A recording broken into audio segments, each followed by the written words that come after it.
Now let's resume our discussion regarding the callback methods. On create, as we have already briefly discussed, as a method that is called the first. It's most importantly, this is where you must call set content view, because this is another method that you're calling so that you can set the XML file which you want the user to see when the activity launches. When on create finishes, the next callback method is on start.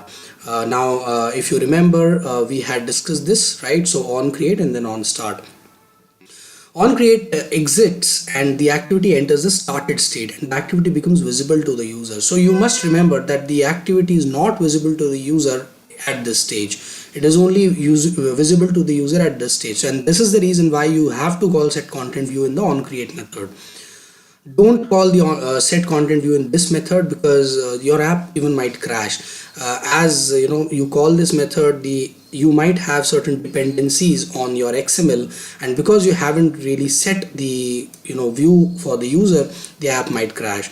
This callback contains what amounts to the activity's final preparations for coming to the foreground and becoming interactive. On resume, the system invokes this callback just before the activity starts interacting with the user. At this point, the activity is at the top of the activity stack and captures all user input.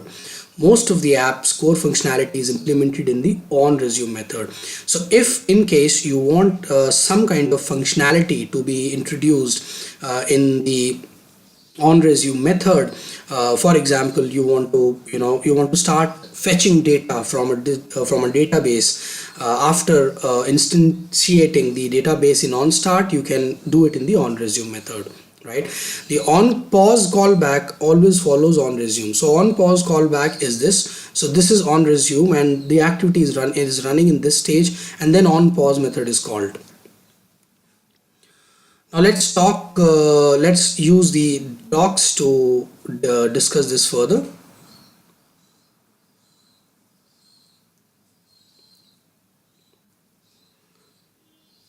The system calls on pause when the activity loses focus and enters a pause state. So let's say the activity is being used by the user, and then suddenly their phone, there's a phone call which is coming in. In such a case, the Android OS will call the on pause method for the activity, and in this method you can perform certain tasks or certain steps that ensure that when the user returns to this activity, they get the same state that in which they left the activity.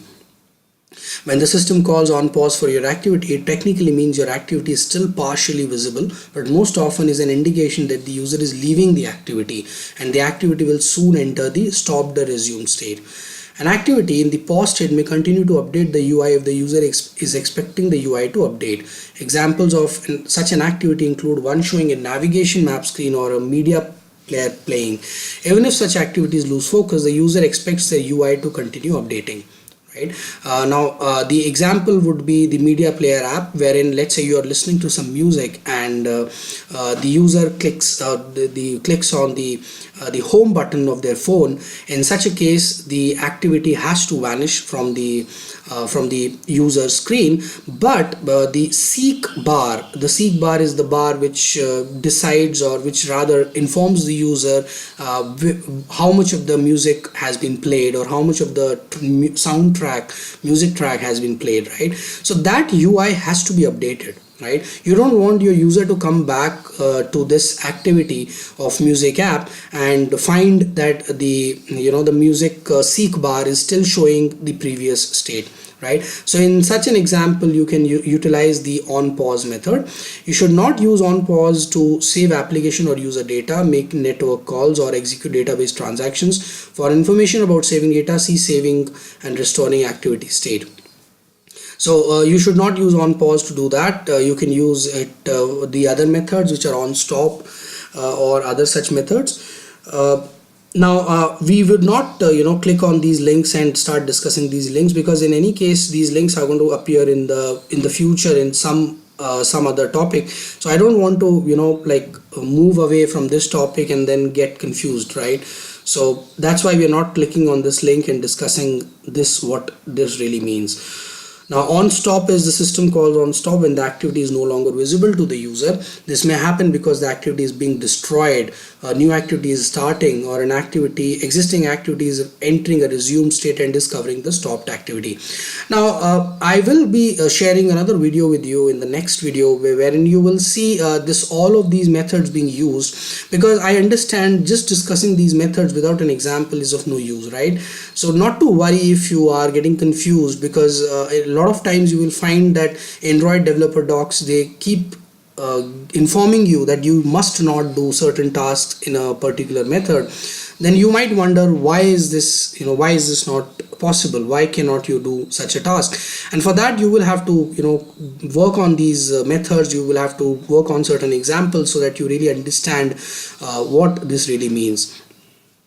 And similarly, you have on restart and on destroy method. Now in our next video, we will this is again the repetition of whatever we have discussed, so nothing much to discuss here. They have given an example here. We will be discussing an example in the next video. For example, you have an example here of on resume.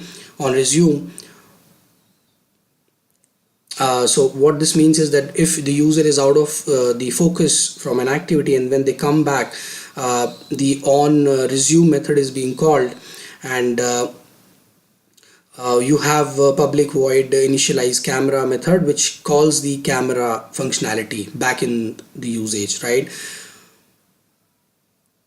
Similarly, on pause,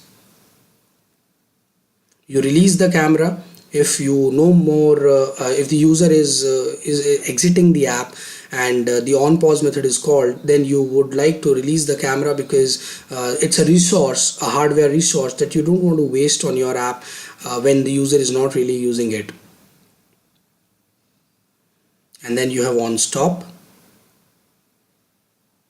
Here they have used content values. This is something which we will discuss in the future.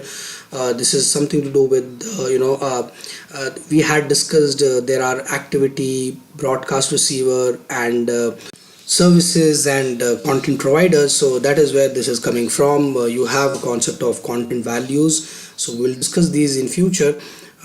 They are basically, what they're doing is, when the activities get calling on stop, then they are putting all the relevant values wherever they should be putting before the user is because the user has left the activity, you want to update the values that the user was using at the time they left the app or the activity. On destroy method, let me share with you. In the next video you will see the actual application of these couple of methods, and then we'll come back to this topic and discuss all these methods briefly again. See you in the next video. Check out the next video, and then we will discuss these methods again.